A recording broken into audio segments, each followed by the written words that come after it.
Nagar parliament ఎలక్షన్లో భాగంగా మహబూబ్ నగర్కి రావడం జరిగింది. నాతో పాటు ఈ ప్రెస్ మీట్లో పాల్గొంటున్న హర్షవర్ధన్ రెడ్డి గారికి, సోదరు మసూదన్ బాబు గారికి, కృష్ణారెడ్డి గారికి, అలాగే ఇన్ఛార్జ్ సిరాజ్ కాద్రి గారికి, నాగేంద్రం గారికి, జోష్ గారికి, అలాగే రాము గారికి, బెనహరి గారికి, అలాగే ప్రత్యేకంగా మా పత్రికా సోదరులకి అందరికీ కూడా నమస్కారం తెలియజేసుకుంటున్నాను. ప్రత్యేకంగా అంటే ఈ పార్లమెంట్కి సంబంధించకపోయినా ఈ పార్లమెంట్లో నేను ప్రచారం చేయడానికి ఒక ప్రత్యేకమైన కారణం ఉంది. అది చాలా వరకు ఇప్పుడు ఒక గద్వాల్, మహబూబ్ నగరే కాకుండా తెలంగాణ రాష్ట్రం మొత్తం తెలిసిన విషయమే అయినప్పటికీ కూడా ఇక్కడ నా ప్రమేయం అనేది చాలా అవసరమనే ఉద్దేశంతో ఈరోజు నేను ఇక్కడికి రావడం జరిగింది. ప్రచారంలో భాగంగా గెలుపు ఓటములు అనేది సహజమే అయినప్పటికీ చాలా వరకు ఎవరైనా గెలపాలి అనే ఆశతోనే ముందుకెళ్తారు. దాంట్లో ఎన్నో ప్రమాణాలు అంటే వాగ్దానాలు చేస్తారు, ఏమేమో చేసుకుంటారు. అది వాస్తవం అయినప్పటికీ నిన్న మొన్న జరుగుతున్న కొన్ని మీటింగ్లలో కానివ్వండి, కొన్ని అవాకులు చవాకులు పేలడం జరుగుతుంది కొంతమంది నాయకులు. అయితే వాస్తవానికి మహబూబ్ నగర్ అంటేనే అరుణమ్మ అంటేనే మహబూబ్ నగర్ అభివృద్ధి అని మాట్లాడుతున్న వ్యక్తి అరుణమ్మ, ఈరోజు బీజేపీ క్యాండిడేట్. తన గురించి నేను ప్రత్యేకంగా మహబూబ్ నగర్ కాదు, ఒక్క గద్వాలే తీసుకోండి. గద్వాల్లో తను 3 సార్లు ఎమ్మెల్యేగా గెలిచింది, మంత్రిగా చేసింది. ఈరోజు గద్వాల్ పరిస్థితి ఏంది అన్నది, నడిగడ్డ అంటేనే ఒక ప్రత్యేకత ఉంది. నడిగడ్డలో అటు విద్యలో కానివ్వండి, వైద్యం కానివ్వండి, ప్రతి ఒక్కటి రోడ్లు ప్రతి ఒక్కటి కూడా వెనుకబడ్డ తత్వం ఇంకా గద్వాల్లో ఉంది. నెలకొన్నదంటే కేవలం వాళ్ళ కుటుంబం వల్లనే ఈరోజు స్పష్టంగా అందరికీ అర్థమైన విషయం.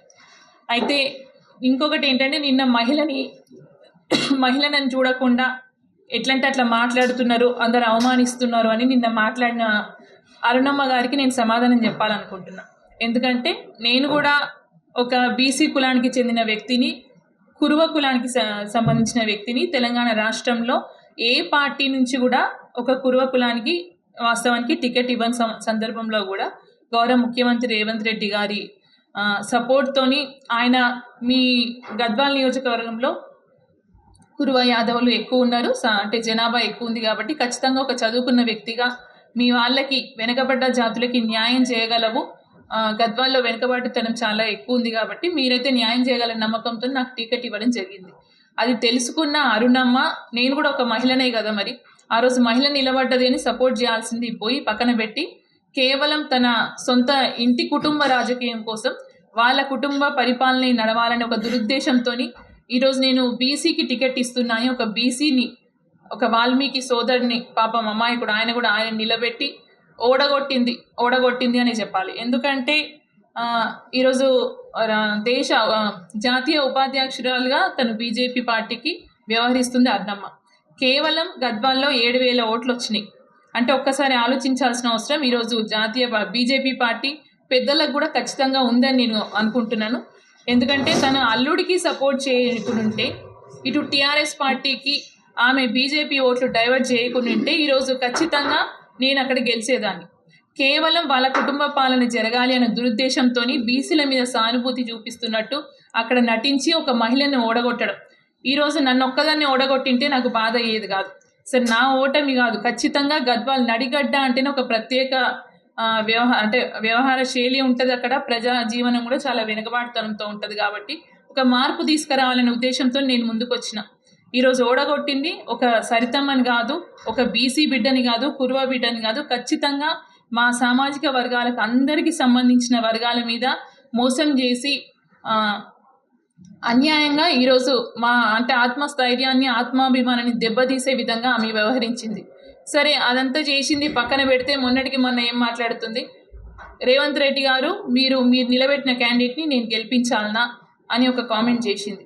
అయితే ఏనాడు కూడా రేవంత్ రెడ్డి గారు మీరు మా క్యాండిడేట్ని నిలబెట్టినాం, మేము గెలిపియండి అని అడగలేదు, లేకపోతే మా క్యాండిడేట్కి చేత కాదు అని చెప్పలేదు. మీకు చేతగాక మీరు ఓడిపోతారని తెలుసుకొని గద్వాల్లో నిలబడకుండా పక్కకి జరిగి ఒక బీసీ బిడ్డని బలి చేసి ఆ రోజు టీఆర్ఎస్ క్యాండిడేట్ నీ అల్లుండి గెలిపించుకున్నాం. ఇది వాస్తవం కాదా నేను ప్రమాణం చేయమంటే ఈ రోజు వరకు దాదాపు 5 మంగళవారాలు అయిపోయినాయి. నేను జమ్ములమ్మ గుడికి వచ్చి ప్రమాణం చేయమంటే చేయలేదు. మళ్ళీ ఈరోజు ఏం మాట్లాడుతున్నావు, రేవంత్ రెడ్డి గారిని వచ్చి గుడికి వచ్చి ప్రమాణం చేస్తే నీకు నమ్మకం లేదు, నీ కుటుంబ సభ్యుల మీద ప్రమాణం చేయమని మాట్లాడుతున్న అరుణమ్మకి నేను ఒకటే అడుగుతున్నా, నాకు కూడా నువ్వు పెద్ద మనిషివి, నేను కూడా గౌరవం ఇచ్చిన, అరుణమ్మ అని పిలిచిన, కానీ నువ్వేం చేసినావు? నీ సాటి మహిళని అన్యాయం చేసి ఆ రోజు గద్వాల్లో ఓడగొట్టి గద్వాల పరిస్థితి అయిపోయింది. గద్వాల దోసక తిన్నది అయిపోయింది. అన్ని క్వారీలు అయిపోయినాయి. ఎక్కడ మట్టి మిగలలేదు, ఇసుక మిగలలేదు అని మళ్ళీ ఇప్పుడు మహబూబ్ నగర్ మీద పడనీకి వస్తుంది. మీరు ఒక్కసారి ఆలోచించాల్సిన అవసరం ఖచ్చితంగా ఉంది. ఈరోజు ఒక మహిళగా నన్నే కాకుండా ఇటు ఒక బీసీ బిడ్డగా మక్తల్కి సంబంధించిన శ్రీహరి గారిని ఓడగొట్టే దాంట్లో నీ పాత్ర లేదా? ఇటు పోని మా వాళ్ళ గద్వాలే తీసుకోండి, పార్లమెంట్కి సంబంధించిన ఎన్నో రోజుల నుంచి బంగారు శృతి గారు తను ప్రచారం చేసుకుంటూ ఫీల్డ్లో ఉంది. కేవలం తన సొంత రాజకీయం కోసం. అక్కడ ఎక్కడైతే బంగారు శృతి గారు గెలుస్తారేమో, మళ్ళీ ఆమెకి మంత్రిగా అవకాశం వస్తుందేమో మహిళా కోటలనే దురుద్దేశంతో ఆమెకి టికెట్ రాకుండా చేసింది నువ్వు కాదా? అదంతా ఇడిచిపెట్టండి. ఇక్కడ మహబూబ్ నగర్లోనే సొంత మీ పార్టీలో అప్పుడు నువ్వు కాంగ్రెస్ పార్టీలో ఉన్నప్పుడు స్వర్ణా సుధాకర్ రెడ్డిని అనగదొక్కి ఆమె రాజకీయంగా ఎదగకుండా చూసిన ప్రయత్నం చేసింది మీరు కాదా? ఇదంతా పక్కన పెడితే బీసీల మీద అభిమానం అన్నారు, బీసీల మీద ప్రేమ ఉన్నారు. సరే, నిజంగానే ఒకడికి ఒప్పుకుంటాం. మరి మహబూబ్ నగర్ పార్లమెంట్లో కూడా సీనియర్ నాయకుడుగా ఉన్న శాంతకుమార్ గారికి మరి టికెట్ ఎందుకు ఇప్పించలేదు? మీరు నిజంగా బీసీ వాదులు, బీసీల మీద అభిమానం ఉంటే మీరు తప్పుకోండి, ఇంకా టైం ఉంది. రేపు ఇప్పియండి, మీరు పక్కకు జరిగి ఇప్పటికీ అవకాశం ఇవ్వండి. శాంతకుమార్ గారిని నిలబెట్టమని చెప్పండి, మేము గెలిపిస్తాం. అప్పుడు బీసీలో అప్పుడు ఆలోచిస్తారు ఒక మాట. ఇంతమందికి ఒక బీసీ బిడ్డకి ద్రోహం చేస్తారు, వెనకబడ్డ జాతులకి ద్రోహం చేస్తారు, మహిళలకి ద్రోహం చేస్తారు. తీరా ఇక్కడికి వచ్చి ఓడిపోతారని తెలంగాణ రాష్ట్రంలో కాంగ్రెస్ ప్రభుత్వానికి వస్తున్న ఆదరణ చూసి ప్రజల్లో మహిళల పట్ల కాంగ్రెస్ ప్రభుత్వం అయితే మాకు న్యాయం చేస్తారు. ఇప్పటివరకు ఎన్నో సంక్షేమ పథకాలు గారు ఒక చోట బహిరంగ సభలో మాట్లాడు దొరసాని అంటే అదేదో చెడ్డ పదం అన్నట్టు రోజు మీడియాలో నన్ను దొరసాని అన్నాడు. ఏం భాష ఇది? ఎట్లాంటి భాష ఇది భాషనైనా, మాట్లాడాల్సిన భాషనైనా? ఇదేదో బూతు పదమైనట్లు ఆమె వక్రీకరిస్తూ అర్థాన్ని పెడార్థంగా భావిస్తూ తాను మాట్లాడుతూ ఉన్నది. వాస్తవానికి గూగుల్లో కొట్టి చూడండి మీరు ఎవరైనా కానీ, గూగుల్లో దొరసాని అంటే అర్థమైంది. దొరసానికి అర్థము జెంటిల్ ఉమెన్ అని ఉంది, పెద్ద మనిషి, జెంటిల్ ఉమెన్. మీరు గూగుల్ సెర్చ్ చేసి ఎవరైనా చూడండి, జెంటిల్ ఉమెన్ అంటారు. దీంట్లో తప్పు ఎక్కడ ఉందో నాకు అర్థమవుతలేదు. ఇంకా ఏలిక సాని అని ఉంది, తెలుగులో ప్రభు అని ఉంది. అంటే దొరసాని ప్రభు అంటే దొర భార్య అని అర్థం.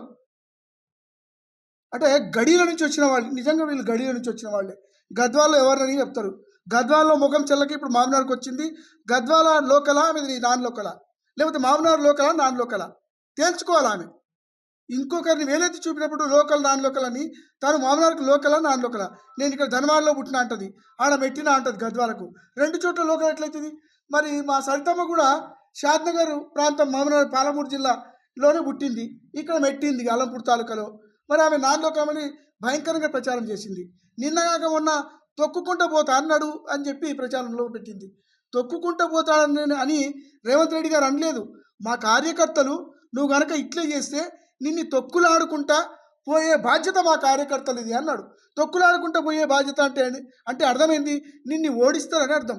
నువ్వు ప్రతి అర్థాన్ని పెడర్థంగా భావించి ఇష్టం వచ్చినట్టు రేవంత్ రెడ్డి గారి మీద, గౌరవ ముఖ్యమంత్రి అనే ఒక ధ్యాస లేకుండా ఆయన మీద ఇష్టం వచ్చినట్లు మాట్లాడుతున్నావే, నీదెంత విఘ్నత? నీకు విఘ్నత ఉన్నట్లా లేనట్లా కొంచెం అర్థం చేసుకోవాలా. గద్వాల మేము వాళ్ళని చాలా ఇప్పటి వరకు భరించి మొత్తం గద్వాల సర్వనాశనమైంది. కొండలు గుట్టలు ఏమీ లేవు గద్వాల్లో.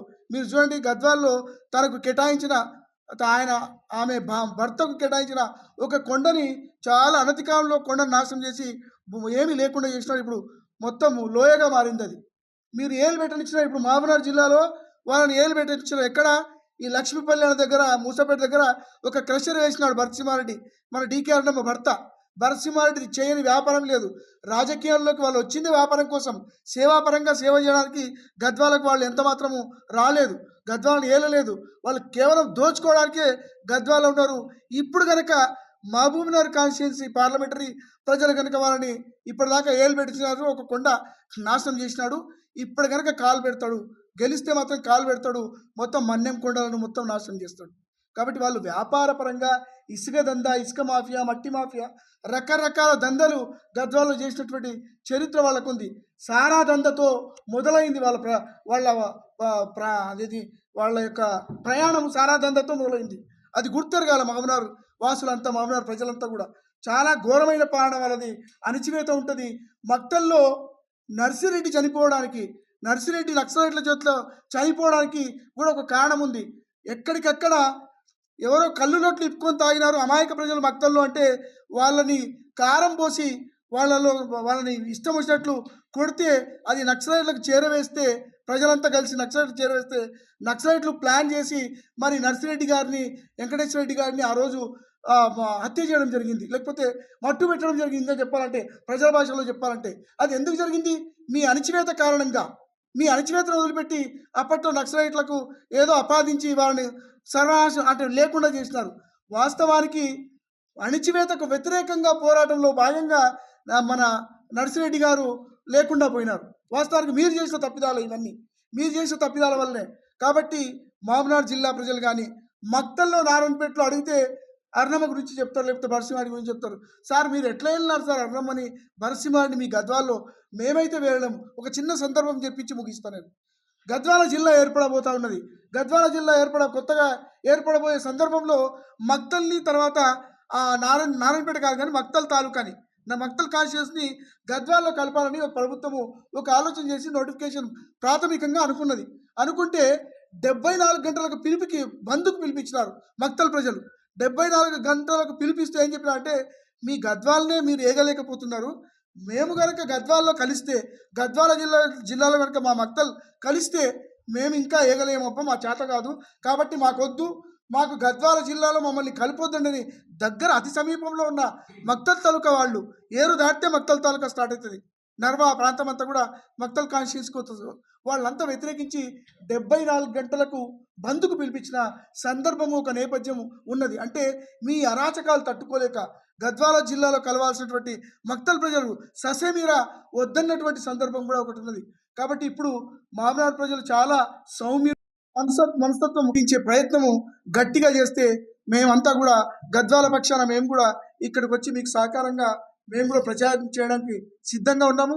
ఈ ప్రాంతంలో కూడా నర్వా, మక్తల్, ఈ ప్రాంతంలో నారాయణపేట, ఈ ప్రాంతంలో వాల్మీకి బోయలు కూడా అత్యధికంగా ఉన్నారు.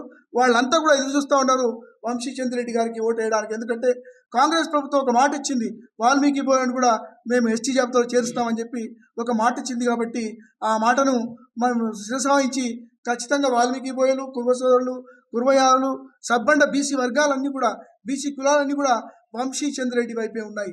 కాబట్టి వంశీచంద్రెడ్డి గారి గెలుపు నల్లేరు మీద నడక కాబోతుంది. కాబట్టి అర్ణమ్మ ఓటమికి చేరువలో ఉంది. కాబట్టి ఆమె యొక్క దుగ్ధని, లేకపోతే లోపలున్న ఆ వీక్నెస్ని, బలహీనతను బహిరంగపరుస్తూ అవాకులు చవాకులు పేలుతూ ఉన్నది. కాబట్టి వాటిని అన్నింటినీ ప్రజలారా ఎవరు పట్టించుకోవద్దని చెప్పి మీ సోషల్ మీడియా ద్వారా, లేకపోతే ఈ ఎలక్ట్రానిక్ మీడియా ద్వారా మీ అందరికీ విజ్ఞప్తి చేస్తూ ఈ అవకాశం ఇచ్చినందుకు ధన్యవాదాలు.